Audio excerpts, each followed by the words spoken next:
Valentín, cuéntenos un poco la historia, su biografía, cómo se incorporó a la lucha política, junto con Rolo, cómo fundaron Tesis, por qué fundaron Tesis. Bueno, no sé de dónde empezar. La primera militancia que tuve fue en el secundario, como delegado de curso y como miembro de la comisión del Centro de Estudiantes de la escuela. Ahí fue el primer pequeño fogueo, que fue un verdadero fogueo porque fue en el año 46, cuando Perón intervino en las universidades, cambiaron los profesores, hubo todo un asunto muy fuerte en esa escuela, por lo menos en la Escuela Industrial de Rosario, donde estaba yo. Así que ahí fue el primer roce, porque esperábamos que venga la policía, estábamos en la terraza con baldes de agua y esperábamos los gases. Bueno, yo tenía 14 años en ese momento, era muy pendex. Después, mira, yendo a las cosas más interesantes o más importantes, hago el servicio militar y termino y me voy a Buenos Aires, en Rosario. Buenos Aires porque estaba la que después sería mi esposa, estábamos de novio. En ese momento busco trabajo como técnico mecánico y entro en la empresa Merlini, que estaba en Parque Chacabuco, y como técnico en algo que era muy nuevo, que eran métodos y tiempos. Eso me permitió justamente caminar, era una fábrica de 400 personas, eso me permitió caminar por cualquier lado porque yo tenía que hacer método y tiempo, lo cual me permitió distribuir una cantidad increíble hoy de casi 50 ejemplares de propósitos, el de Barletta, es otra manera. Y entonces, aunque el sindicato no lo quería, ahí me eligen delegado de empleados. Éramos 3, pero yo era el que iba a ser de la comisión interna, que tenía contacto con los trabajadores, con el sindicato de trabajadores metalúrgicos. ¿Qué es un tomatiempos en una fábrica metalúrgica? ¿Perdón? El que toma tiempo. Sí, no, yo no tomaba tiempo. Yo simplemente tenía, en ese momento eso estaba muy en embrión, había que determinar las tareas. Entonces yo tenía el plano y tenía la tarjeta, poner el torno a tantas revoluciones, la profundidad de la pasada. Y ahí aprendí mucho, iba con mucha modestia, porque un día me acuerdo como anécdota, le entrego la tarjeta de lo que tenía que hacer y me mira y me dice, pibe, si yo pongo el torno a esa velocidad, yo vamos a Plaza de Mayo a parar, ¿no? Así que así aprendí. Yo no sabía nada de nada, salía de la fábrica y me iba volando a la biblioteca a estudiar las máquinas que no conocía, porque ahí tenían hasta martinetes, los que hacen los golpes, y todo lo que se te ocurra. Bueno, ahí fue donde empecé la militancia, ¿sí? Porque si recordamos, y creo que lo puedo recordar, en el año 52 hay una crisis en la Argentina, comíamos pan negro como si fuera una desgracia, y entonces Perón hace una reunión, patrones, sindicatos, se decide congelar por 2 años los precios y los salarios. Por supuesto, los salarios se congelaron, los precios subieron, y entonces llega en el 54, que fue mi primer fogueo fuerte. Ya veíamos que los patrones querían ofrecer un 15% y la inflación había pasado del 30%. Entonces decidimos con los compañeros que eran peronistas, perdón, el único que no era hasta ese momento peronista de toda la fábrica eran los dueños y yo, pero teníamos muy buena onda con un camarada que se llamaba Abel Caballero, que no sé si lo recuerda alguien por algo. Sí, militante del partido en San Martín. Bueno, lo conocí, sí. Bueno, y para mostrar la rigidez que tenía el partido, y por lo cual yo tampoco me llegué a afiliar hasta la huelga, él correspondía al barrio de Flores. Y entonces el barrio de Flores, él no le dijo al secretario del barrio que había conseguido trabajo en esa fábrica porque le exigían, ni bien sabía eso, bueno, tenés que hacer la célula, con lo cual lo rajaban al tipo inmediatamente. Bueno, cuento esto porque son los matices de una situación. Bueno, cuando ya vimos que el sindicato no iba a negociar, empezamos a salir a las fábricas nosotros. Abel Caballero, otro peronista, y yo pedíamos permiso gremial, fuimos a Volcán, fuimos a Catita a hablar con las comisiones y mirá, si los capos del sindicato se ponen así, tenemos que hacer nosotros por nuestra cuenta, trabajar a desgano o al ritmo de lo que sea, hacer paros parciales. Bueno, empezamos a armar todo un clima. A partir de ahí vino todo el tema de la huelga, porque los patrones no cedían y el sindicato no estaba demasiado firme. Yo tenía el carnet de miembro de comisión interna metalúrgica, por lo tanto iba a todos los congresos. Voy a contar una anécdota que también refleja lo que era la dirigencia sindical en ese momento. ¿Está bien lo que te parece? Bien. Entonces, nos citan en el Salón Unione e Benevolenza a los delegados. Y en la mesa estaban sentados, el único que me acuerdo el nombre, Baluch, un dirigente metalúrgico. Él y otros que estaban ahí decían, compañeros, de ninguna manera vamos a aceptar menos del 30%. En ese momento se abre la puerta y entran los pibes. Viste que estaba el diario La Razón de la Tarde, un título así, se firmó el convenio metalúrgico, 15%. Entonces, hicimos, en aquel momento nos manejábamos con moneda. Hacemos un desfile frente a la mesa y les tirábamos moneda y decidimos que había que hacer el movimiento por cuenta nuestra. Ya estaba armado. Bueno,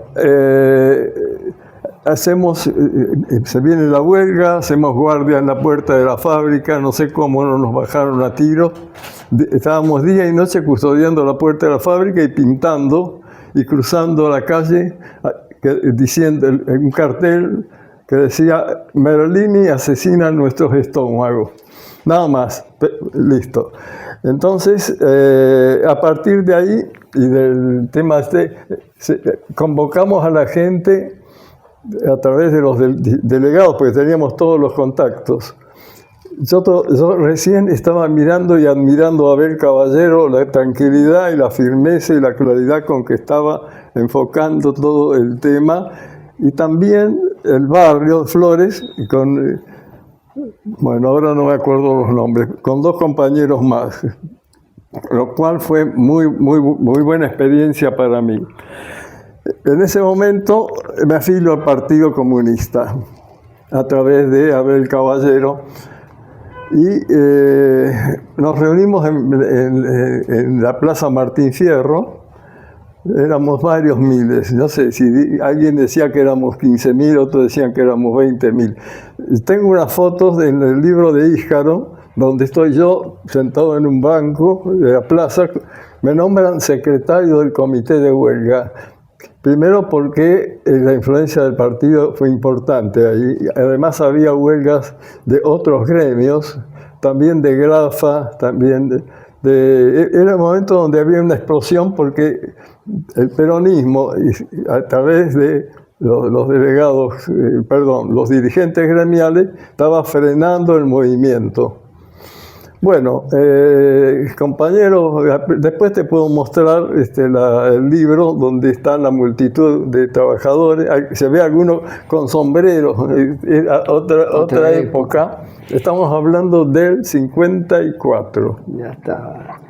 Bueno, el chiste de ser secretario fue que me engancharon y pasé un año en el cuadro 10 de Devoto. En ese momento había muchos, era un momento muy especial del peronismo también, porque ocupábamos dos cuadros, el 10 y el 11. aparte de los militantes comunistas que estaban presos, incluso pasó por ahí Paulino también, y había otros camaradas más, Baigún como abogado. Bueno, nunca supe oficialmente por qué me detuvieron, tampoco supe por qué me largaron un año después, unos días antes de la masacre de Plaza de Mayo. Ahí me dejaron. Bombardeo de Plaza Sí. de Mayo. Yo ya estaba en libertad cuando vino el tema de los aviones y toda la masacre que le digo yo de Plaza de Mayo. Bueno, a partir de ahí, yo estaba, un año hacía que me había casado, tenía 24 años. Bueno, lo pasamos lo mejor que se podía. Como yo era estudiante universitario, había un chico que era más joven que yo, todos los demás tenían mayor edad. Teníamos organizada la comuna y el partido dentro del cuadro. Una organización que permitía sobrevivir, o sea, tenías los grupos, el grupo de limpieza, el grupo de cocina, el grupo de baños, y con rotación, y todo el mundo laburaba y hacía algo. Eso en Villa Devoto. Eso en Villa Devoto, cuadro 10. El cuadro 11 también estaba, pero no podría hablar de... El cuadro 11 tenía como característica que el camarada que era secretario del barrio era hiper rígido. Entonces yo hacía la broma de que era doble cana, porque estaba en cana y tenía un tipo que te ponía loco como dirigente. Bueno, yo era secretario de Cultura, por lo tanto fue muy interesante porque estaban detenidos los paraguayos que Perón les había dado asilo, que bajaron, creo que se llamaba una fragata. Perón les dio asilo, pero a los 5 minutos lo metió en cana, estaban con nosotros. Son las historias reales de la vida real, de que parece que uno estuviera hablando mal del peronismo, pero el peronismo, según lo entiendo yo y lo pude estudiar un poco en varios libros y en la práctica real, bueno, tenemos peronismo de 80 años después, pero no hay varguismo, y Vargas tuvo una posición muy importante, pero no hay varguismo en Brasil, de la misma manera que no hay gaitanismo en Colombia. Algo pasó, y cuando me preguntan, ¿pero por qué está el peronismo? Y mira, le digo, primero que nada, la propiedad horizontal de las casas. Segundo, el aguinaldo. Tercero, las vacaciones. Cuarto, los tribunales de trabajo. Esas pequeñas cosas que parece que hubieran existido siempre, pero se hicieron a partir del peronismo. Sobre todo del primer peronismo, porque después podemos seguir hablando, analizando las cosas históricamente como fueron. Bueno, salgo de la cárcel, nos vamos a vivir a una casa que se había comprado y se había hecho mientras yo estaba preso, se había hecho con las cuotas del banco hipotecario, o sea, presentando el sueldo que yo tenía más el de mi suegro, con dos dormitorios. Pudimos hacer una casita ahí.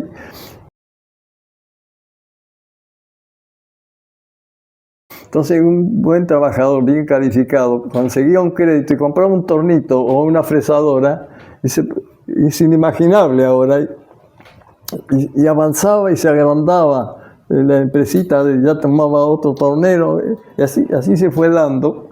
Eso fue una cosa sumamente interesante, importante. Es una época que después no se vuelve a dar.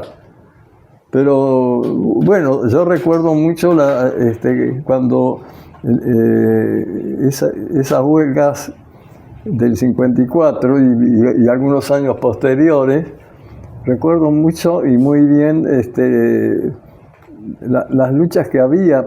El Partido Comunista tenía influencia todavía dentro de los gremios, pero ya una influencia muy menguada. Ya no podíamos decir que dirigía la masa, pero tenía una influencia importante. Perón corta todo eso con mucha habilidad muy metido en lo que a la gente le importaba, que eso es lo que a veces hace falta en los discursos. ¿Qué le importa a la gente? Nosotros en lo que hemos armado, en la comisión de estudio ahora, empezamos no con los grandes discursos, sino diciendo en lo inmediato, ¿cuáles son las primeras 6 o 7 medidas que hay que tomar? ¿Y de dónde va a salir la guita? También lo dijimos. Eso después podés desarrollar, y hay que hacerlo, todo un montón de planificación y de cosas, pero si no salís con los botines de punta sobre lo más importante, bueno, es lo mismo de siempre, siempre sopa, como dicen. La persistencia histórica del peronismo que vos explicabas tiene que ver con eso. El tema de la propiedad, el tema del salario, el tema del aguinaldo.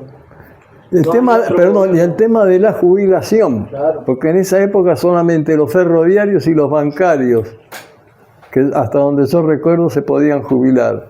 Bueno, no es poca cosa. Claro. Hoy este gobierno está destruyendo, desde el Estado está destruyendo al Estado. Y la corrupción lo está marcando por todos los lados también.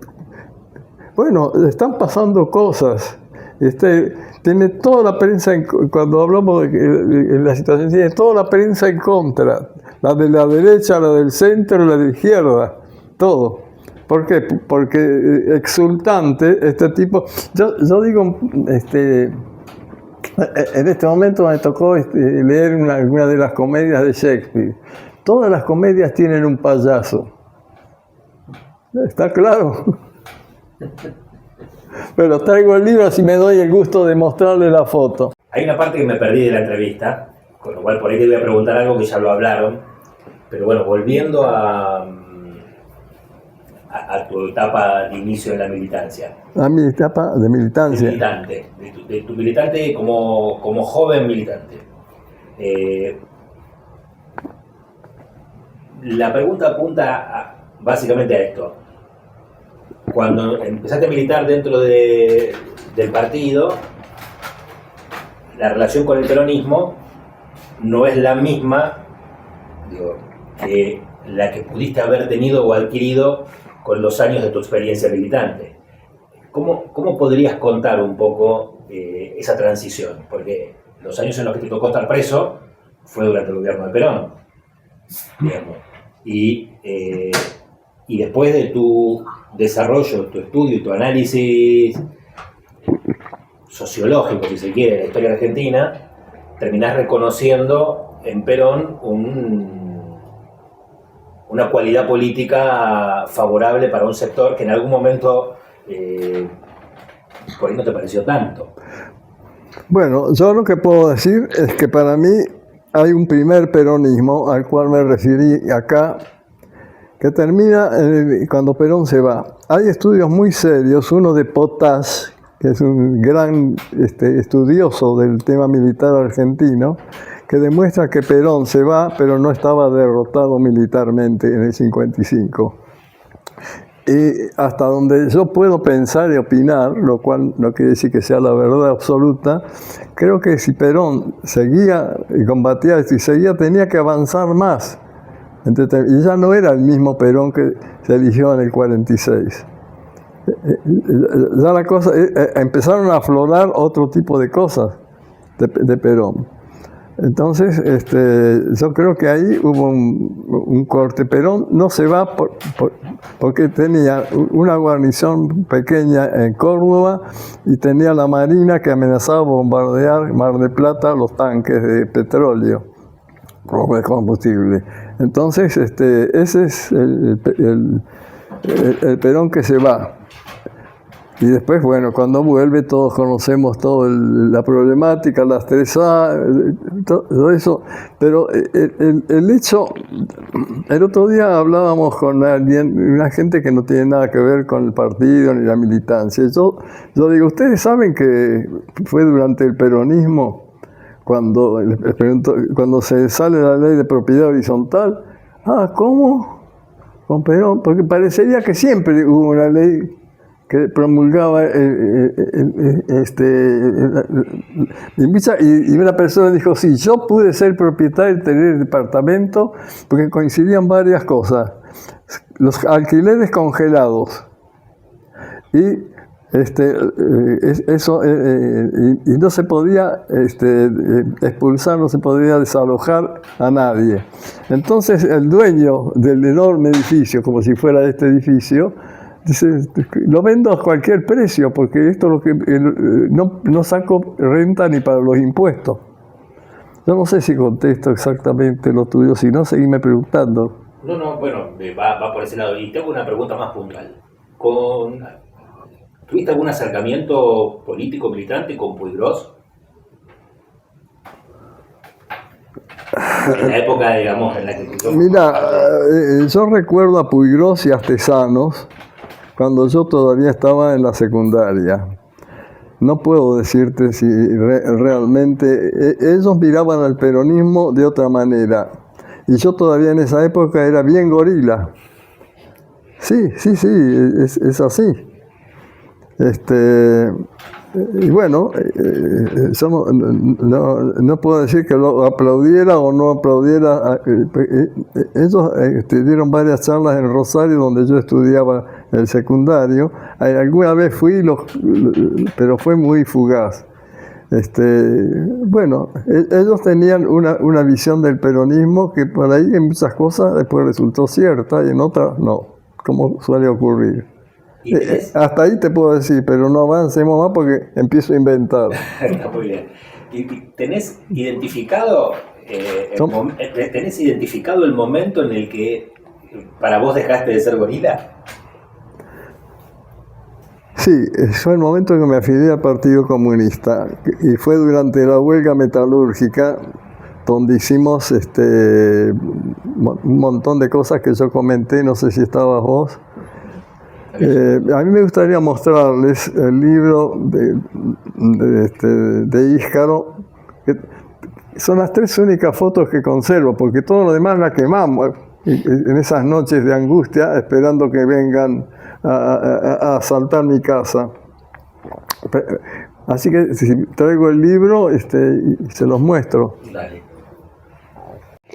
No, digo que estaría bueno que vos cuentes cuáles fueron las tareas del partido que tuviste, porque bueno, fuiste muchos años militante. Mientras yo estudiaba y trabajaba, no hacía ninguna militancia en serio. Dependía yo de barracas, donde cada tanto iba, muy cada tanto, el secretario de ahí me veía con muy malos ojos. ¿Cómo puede ser? Y yo le explicaba, mira, tengo familia, quiero estudiar, sí, pero bueno, no hubo militancia real. Pero cuando me recibo, empieza otra conexión, porque yo era muy, muy amigo de Marcelo Isacovich, pero muy amigo de esas cosas. Entonces, a través de él entro en la Comisión de Estudios Económicos con Paulino González Alberdi. Una anécdota, Paulino, cuando Frondizi sube al gobierno, que el partido lo había apoyado, aparece Paulino, tenemos una reunión total. Camaradas, somos parte del poder. A los 4 o 5 meses estaban todos en el barco en Cana. Bien, esos apresuramientos de evaluación, ¿no? Puedo contar un montón de anécdotas, pero lo importante es que hacíamos reuniones, apoyábamos a algún concejal que estaba de la ciudad de Buenos Aires, los problemas de la leche, un montón de temas que se trataban, los temas teóricos. Bueno, además está decir, en el año en Devoto pude leer parte del Capital, pude leer cosas que no conocía hasta ese momento. Lo cual no significa que un día nos reunimos un montón de compañeros, camaradas, que habíamos estado en Cana, un grupito, poner de 15 o 20, y aparece uno que dice, camaradas, estoy muy feliz de haber estado preso, porque eso me permitió leer el Capital. Bueno, está de más decirte lo que yo le dije, ¿no? Bueno, te quiero decir que hay veces, lo jocoso del asunto es que yo estoy peleando contra la rigidez. Estoy peleando en cada vez que puedo con el hecho de penetrar más en el problema y entenderlo desde el punto de vista humano, cosa que a veces en el partido no se daba. Había rigideces como la de este compañero. Un año preso contento porque pudo leer El Capital. Bueno, son distorsiones. Bueno, yo seguí militando siempre en la comisión de estudios económicos, después más que nada centrado en industria, donde trabajamos con un subgrupo de 5 o 6 compañeros y con Marcelo como responsable del grupo. Después yo fui responsable del grupo de industria porque estaba trabajando en la industria, en la fábrica esta que te digo de Lanús, Indumax, quizá el nombre dice algo. Y bueno, seguí a partir de ahí, este grupo, nos conectamos con Carlos, y con el camarada Carlos, nos conectamos y participamos, alquilamos esa oficina en el Paisaje de Barolo. Bueno, hacíamos reuniones ahí, discutíamos los temas, estábamos en contacto con la dirección del partido, pero bueno, era ya otro momento del partido también. Era otro momento que para mí arranca con la muerte de Stalin. Estamos vuelvo al cuadro de Devoto, íbamos a rememorar el año de la muerte de Stalin, estoy hablando del 55. Y ahí se para todo y nos dice, compañeros, hay que revisar esto, 20 congresos, etcétera, etcétera. ¿No? Son cosas de la militancia que creo que vale la pena recordarlas, porque si no hacemos una línea de que todo es saludable, todo está bien, no hay inconvenientes. No estoy aquí para contar simplemente que todo fue bien. No fue todo bien. Podemos hablar de un montón de otras anécdotas que hablan de una rigidez tonta frente a ciertos momentos.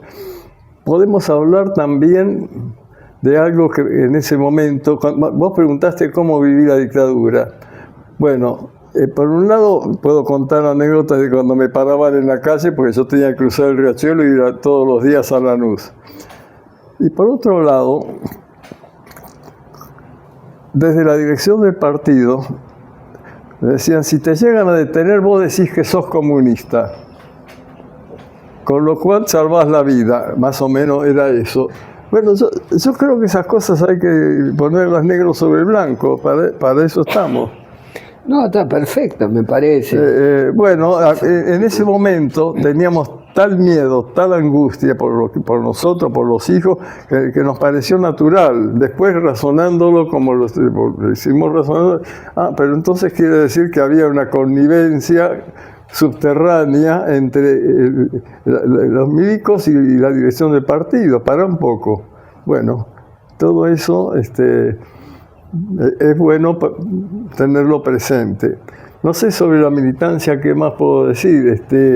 Llega un punto donde muchos, y yo entre ellos, llega la indiferencia a lo que quedaba del partido y no hubo ni expulsión ni renuncia, simplemente se diluyó.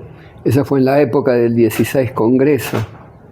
¿Cómo? Del partido. En la época del 16 Congreso se agudiza esas cuestiones que vos planteás, de la rigidez, de la falta de debate político, del análisis crítico y autocrítico, me parece. No sé qué opinás. Bueno, así es. No soy el único, digamos, he vivido experiencias muy interesantes al lado de Isakovich, sobre los temas de industria, sobre los temas políticos, sobre todo, sobre tratar de ser serios en la información que dábamos. En un momento determinado se nos pide una información acerca de... Espérate, déjame a ver cómo lo puedo caracterizar. Acerca de la producción de vehículos en la Argentina. Entonces hacemos un análisis y verdaderamente ya los jeeps se estaban haciendo en Córdoba, con mucho material nacional.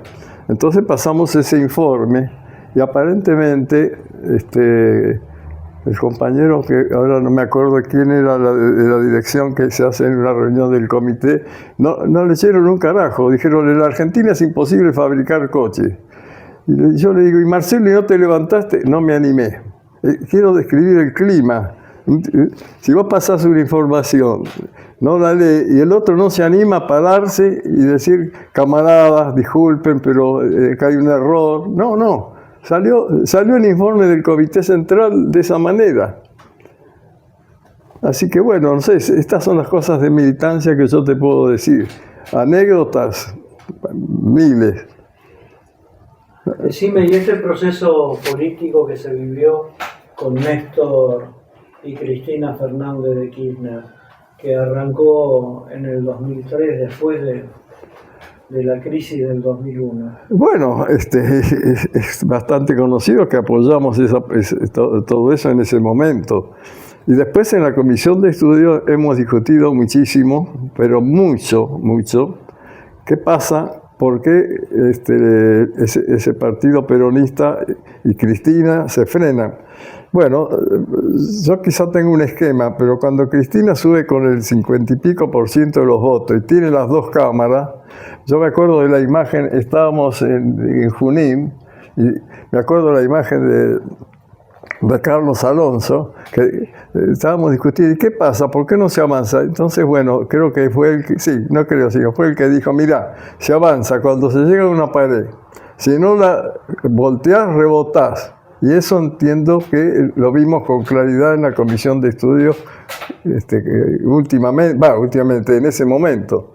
Y es real. ¿Cómo? No se tocó, sí, aerolíneas, YPF y AFJP. Y yo no encuentro otra cosa importante, teniendo todo el poder legítimo que tenían. Eso como ahora tiene la camarada, digo yo, que es presidenta de México, que sí está haciendo algunas cosas. No hay voluntad política, decisión política. Bueno, eso es lo que puedo decir, compañero. Y decime, ¿y cómo se les ocurrió fundar Tesis 11? Bueno, creo que fue en una reunión donde, bueno, vos sabés cuál es la Tesis 11, donde se puso eso y dice, bueno, vamos a titular al grupo, porque es un grupo que estaba funcionando muy bien ahí en el pasaje Barolo, como te digo, y ahí decidimos que Tesis 11 era, el que va a poder hablar mucho más de eso es Carlos Alonso. Yo lo que puedo decir es como yo recibí la cosa. Me acuerdo que imprimíamos la revista y teníamos una pila, porque yo creo que ni el 10% de las revistas que se imprimían, y yo le dije, mira, te puedo decir como ingeniero, el peso concentrado de esta revista va a ser hundir el piso.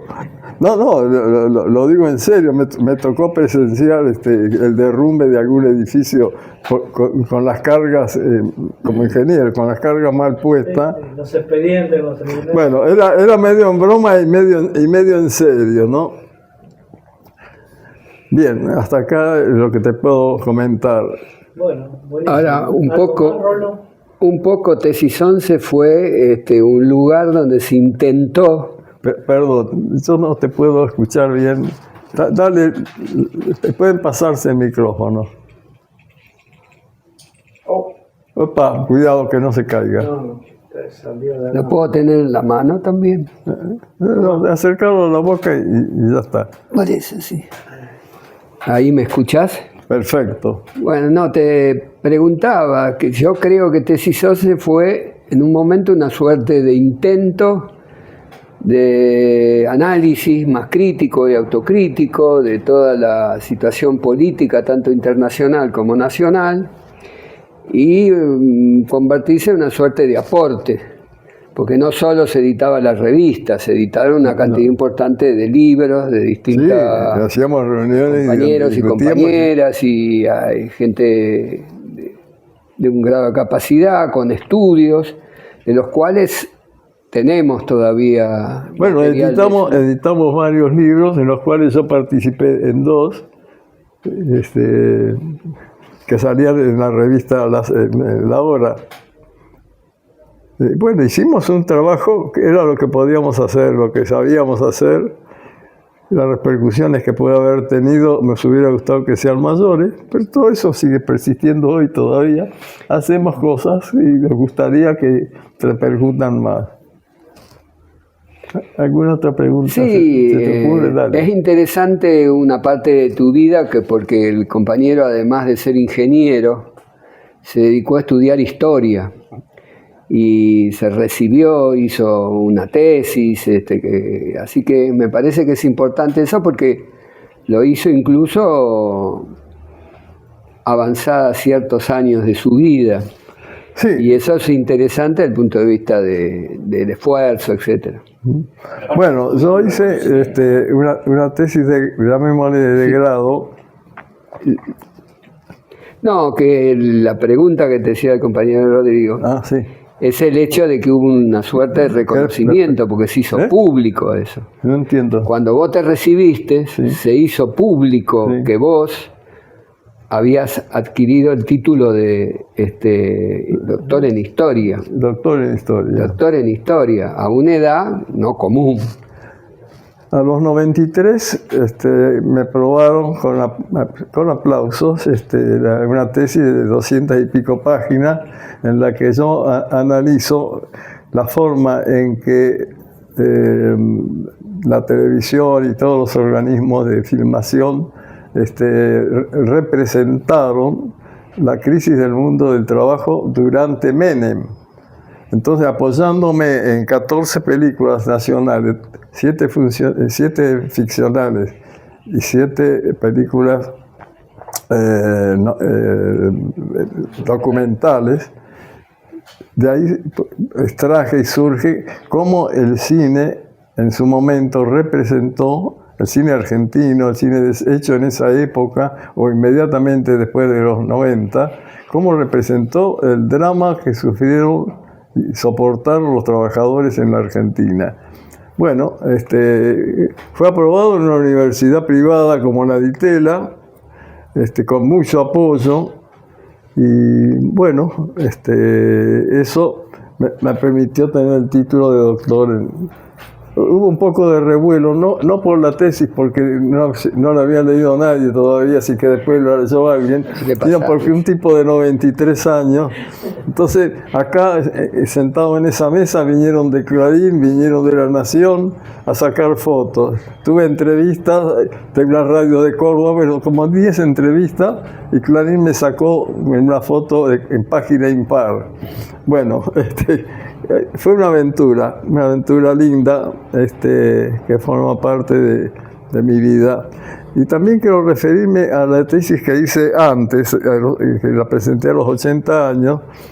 ¿Qué influencia tuvo la Secretaría de Trabajo con respecto al bienestar de los trabajadores hasta el peronismo, hasta el 43? O sea, tomé toda la época del 30 para demostrar en esa tesis que la Secretaría fue una espada para ayudar a los trabajadores, pero era una espada sin filo, porque no hizo un carajo. Las pocas intervenciones directas que tuvo no terminaron en nada, para nada. Así que era golpear una puerta que no se abría para nada. Al contrario, yo creo que servía esa secretaría hasta que apareció Perón para frenar a los trabajadores. Bueno, también me gustaría decir algo sobre esa apreciación que hiciste acerca de que apareció Perón para frenar a los trabajadores. ¿Por qué lo decís?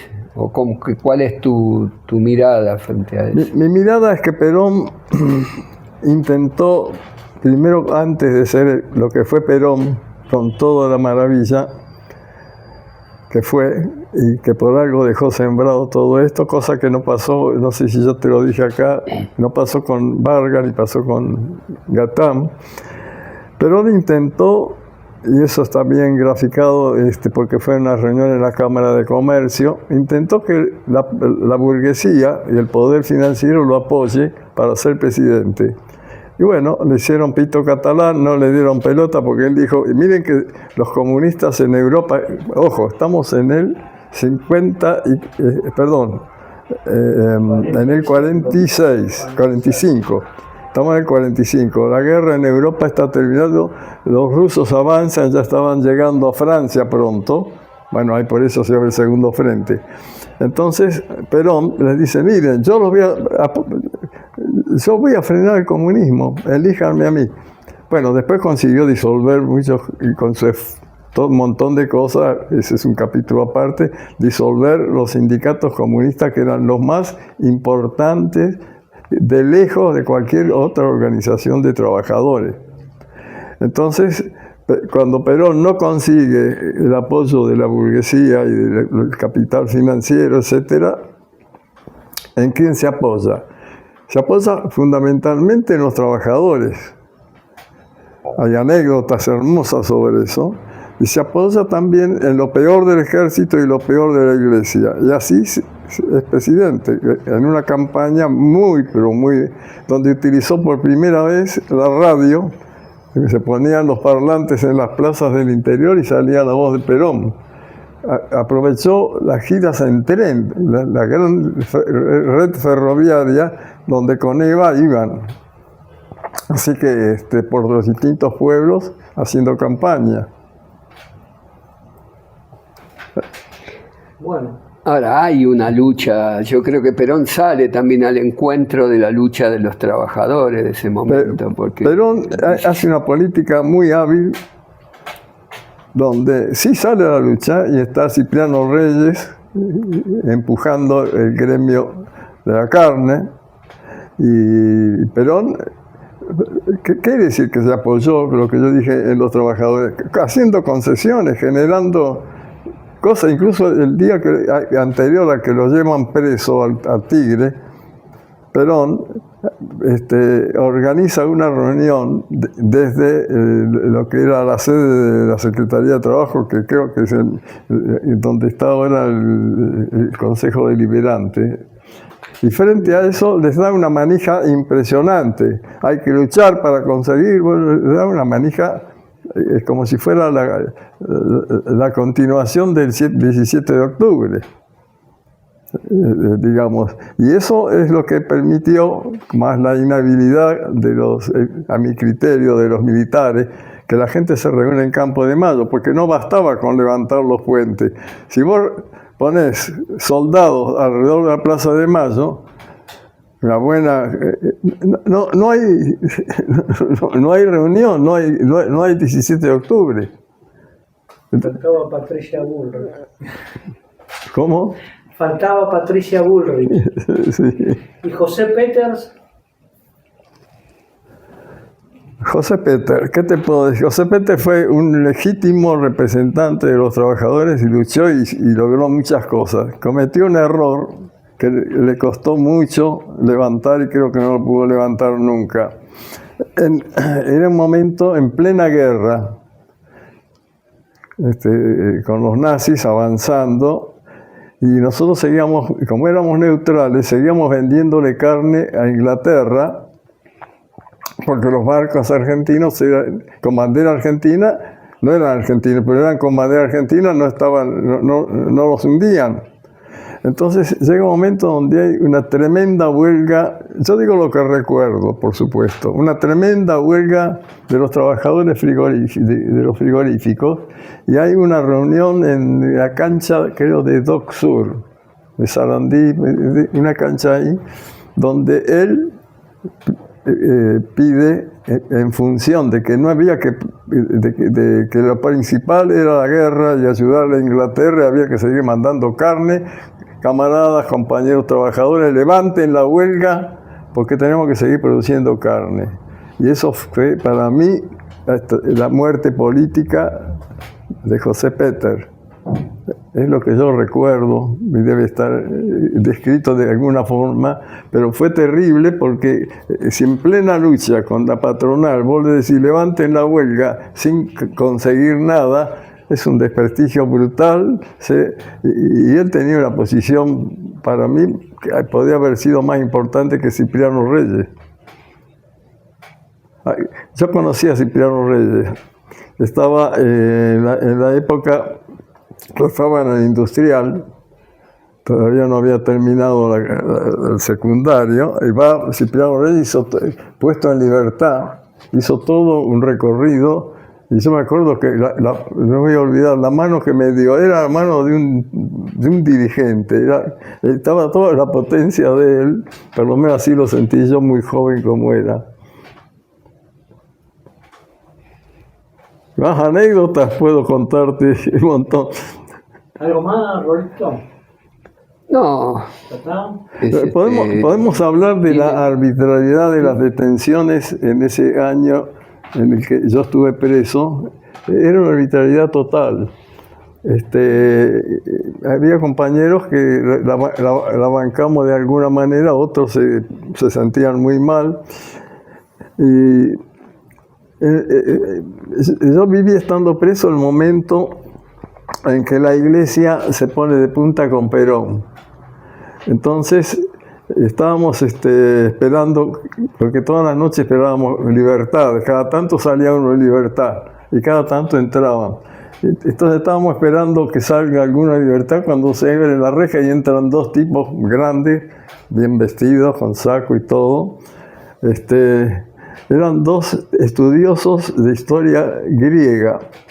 ¿Qué pasó? Estaban en un café, había volantes en el piso de la iglesia, y uno de ellos levanta el volante para leerlo, aparece la cana, lo meten preso por difundir la publicidad de la iglesia que estaba de bronca con...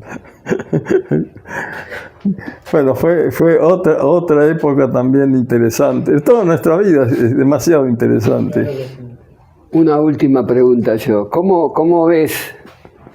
Hablar de eso. ¿Cómo ves, de acuerdo a tu experiencia, a tu estudio, a los años vividos, a las luchas transcurridas, cómo ves la situación actual y las perspectivas? Mira, si sabía que me hacías esa pregunta, no venía. Bueno. ¿Cómo veo? Claro. Yo no puedo dejar de ser optimista en el sentido de que en los primeros 6 meses del gobierno de Milei había un fervor y no había movimiento en la calle de nada ni de nadie.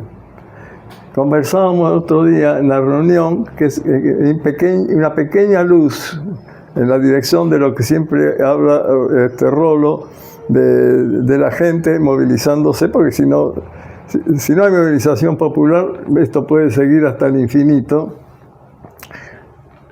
Acá, si miramos 6 o 8 meses, desde hace 6 o 8 meses hasta ahora, bueno, la calle está con movimiento permanente, no hay una unidad de movimiento, pero la gente se acostumbra a salir a la calle, cosa que no ocurría en los primeros momentos. Puede ser que muchos de los que salen no lo puteen al presidente, pero exigen cosas. Bueno, yo soy optimista en ese sentido. Y veo también que hay ciertos movimientos.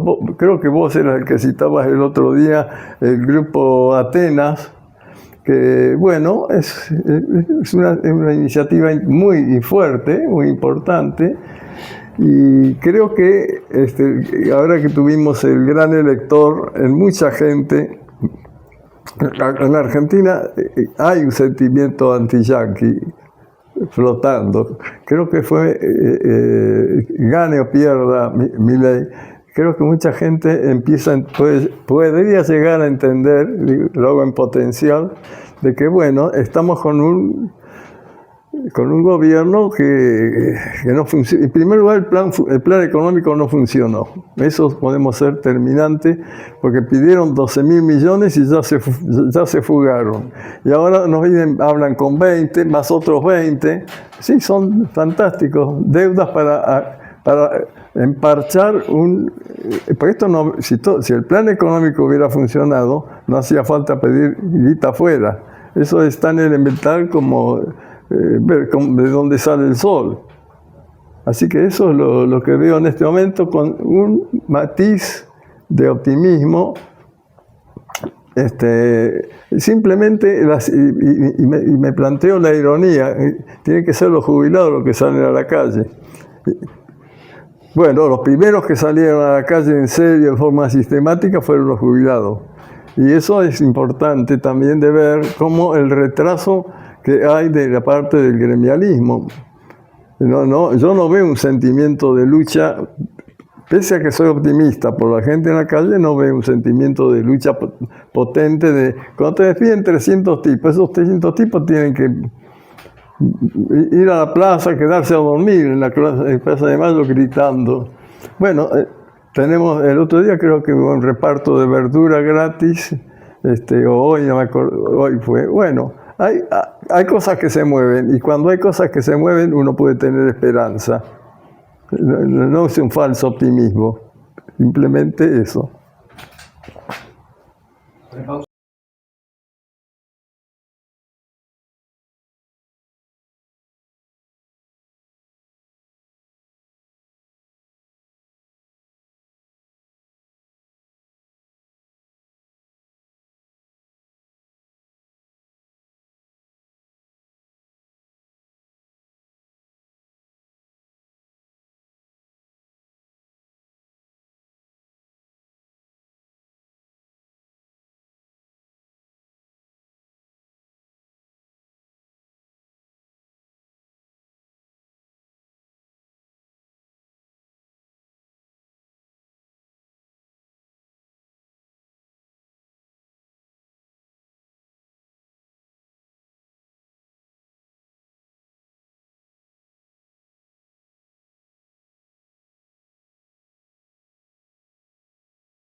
Sale a hacer una serie de reformas. Había un sentimiento de seguridad de que con la lucha se conseguían cosas.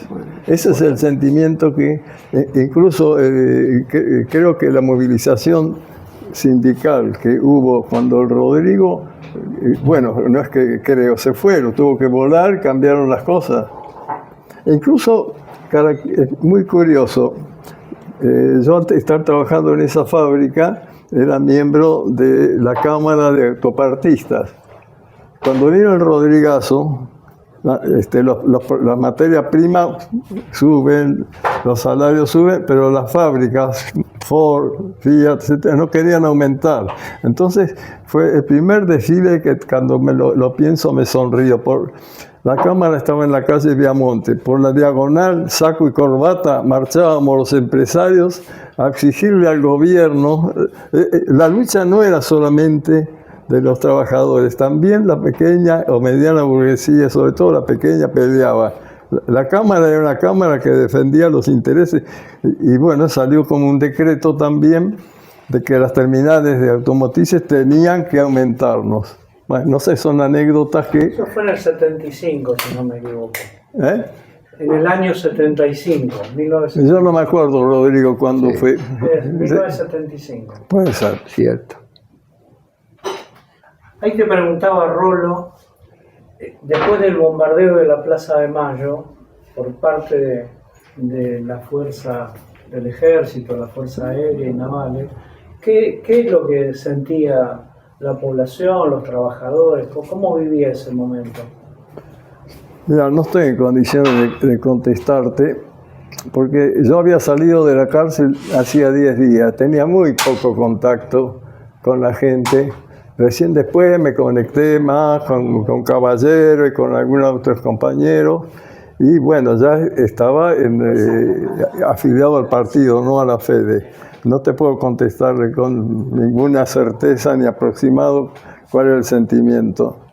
Habrá que buscarlo por otro lado, gente que lo que puedo decirte es que el ruido de los aviones yo lo sentí porque estaba en el centro. El ruido de aviones pasando, no el bombardeo. ¿Y la etapa de la dictadura militar, cómo la viviste? La viví en la clandestinidad, la etapa bueno, con mucho miedo por mis hijos. Mi hijo estaba estudiando en el secundario, mi hija recién estaba terminando, ya estaba por entrar al secundario. Bueno, se vivió muy mal esa época, porque cuando te querés acordar, hubo fusilamientos. Por ejemplo, ¿viste el edificio del hogar obrero que está sobre la calle Jonte? Bueno, un amigo de mi hijo vivía ahí y estaban en la cama con la novia. Entraron los milicos, tiraron bajo la puerta y los mataron en la cama. Entonces, hasta que mi hijo no volvía, teníamos miedo. Después hubo una anécdota que yo te la conté a vos. Habíamos alquilado desde el partido una oficina y ingeniero Valentín Goldman, organización industrial, qué sé yo, no importa. Y teníamos una oficina a la cual se hacían algunas reuniones muy delicadas, pero fundamentalmente para archivar materiales, y estaba prohibido llevar materiales del partido ahí.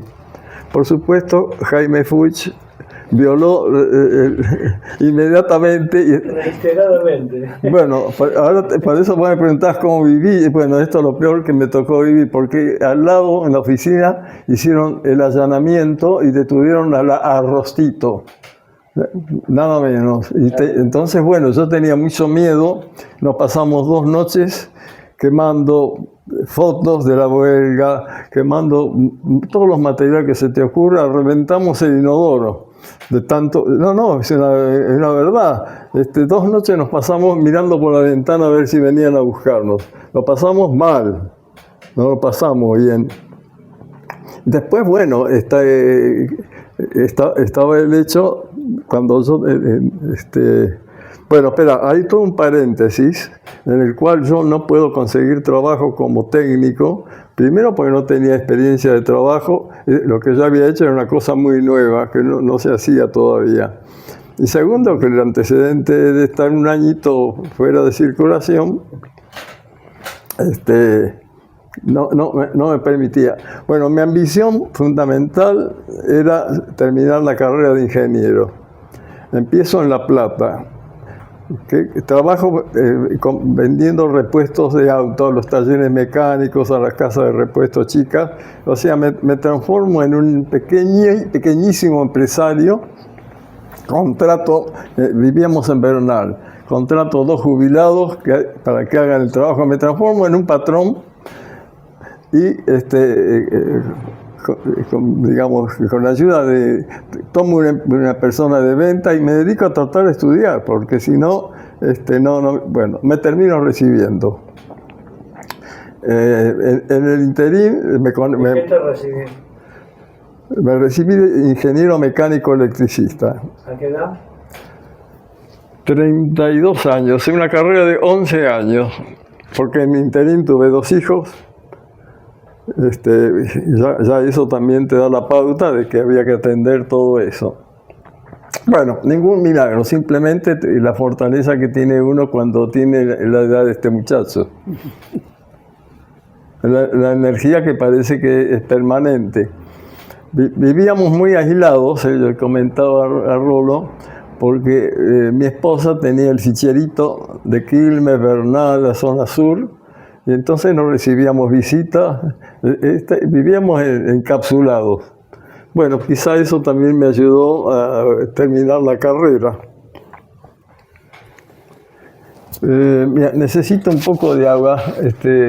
Cuando se instalan las vacaciones se repite de nuevo el tema, pero sin embargo la cosa sigue adelante. Además, yo tengo una teoría, no sé si corresponde que lo diga, que Perón subió porque apoyándose en lo peor del ejército, en lo peor de la iglesia y en los negros, en los muchachos, eso.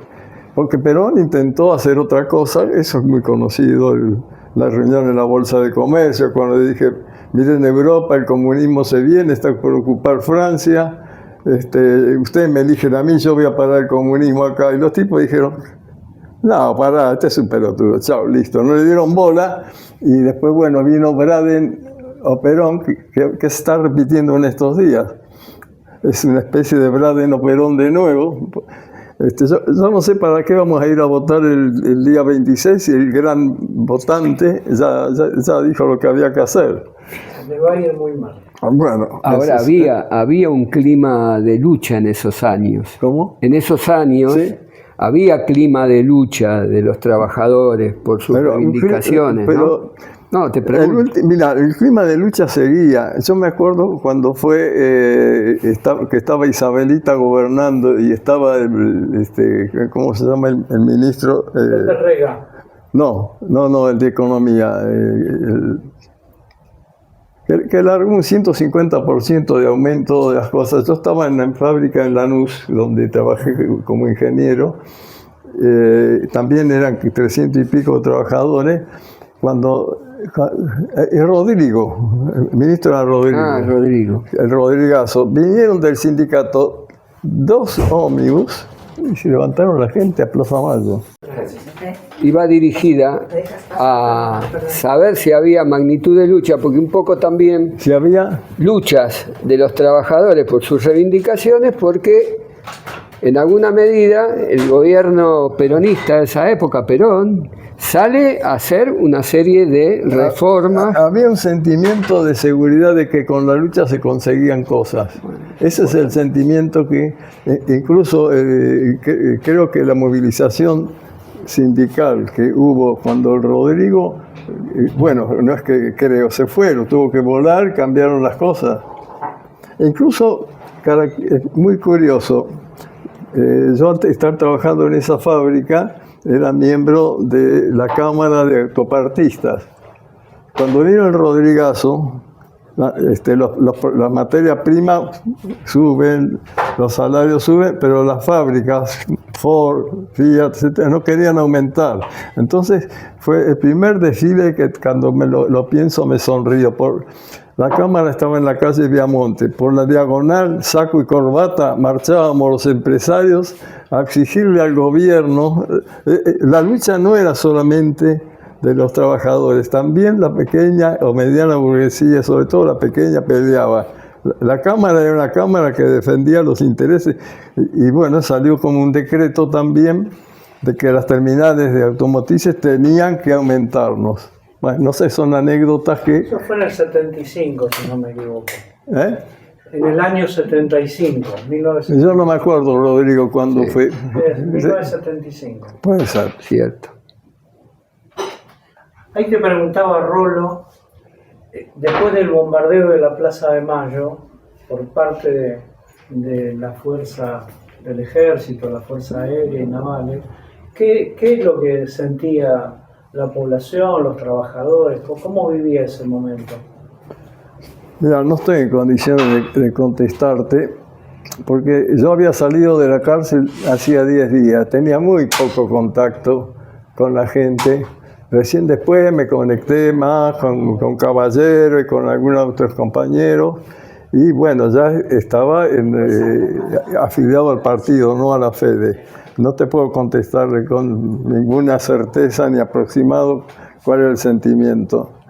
Habrá que buscarlo por otro lado, gente que lo que puedo decirte es que el ruido de los aviones yo lo sentí porque estaba en el centro. El ruido de aviones pasando, no el bombardeo. ¿Y la etapa de la dictadura militar, cómo la viviste?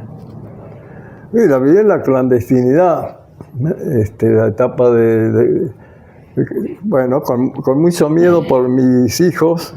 Mi hijo estaba estudiando en el secundario, mi hija recién estaba terminando, ya estaba por entrar al secundario. Bueno, se vivió muy mal esa época, porque cuando te querés acordar, hubo fusilamientos. Por ejemplo, ¿viste el edificio del hogar obrero que está sobre la calle Jonte? Bueno, un amigo de mi hijo vivía ahí y estaban en la cama con la novia. Entraron los milicos, tiraron bajo la puerta y los mataron en la cama. Entonces, hasta que mi hijo no volvía, teníamos miedo. Después hubo una anécdota que yo te la conté a vos. Habíamos alquilado desde el partido una oficina y ingeniero Valentín Goldman, organización industrial, qué sé yo, no importa. Y teníamos una oficina a la cual se hacían algunas reuniones muy delicadas, pero fundamentalmente para archivar materiales, y estaba prohibido llevar materiales del partido ahí.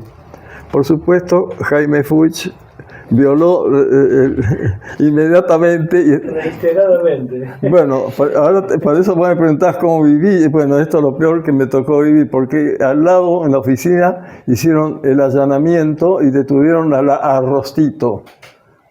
Nada menos. Entonces, bueno, yo tenía mucho miedo. Nos pasamos 2 noches quemando fotos de la huelga, quemando todos los materiales que se te ocurra. Reventamos el inodoro. De tanto, no, es una verdad. 2 noches nos pasamos mirando por la ventana a ver si venían a buscarnos.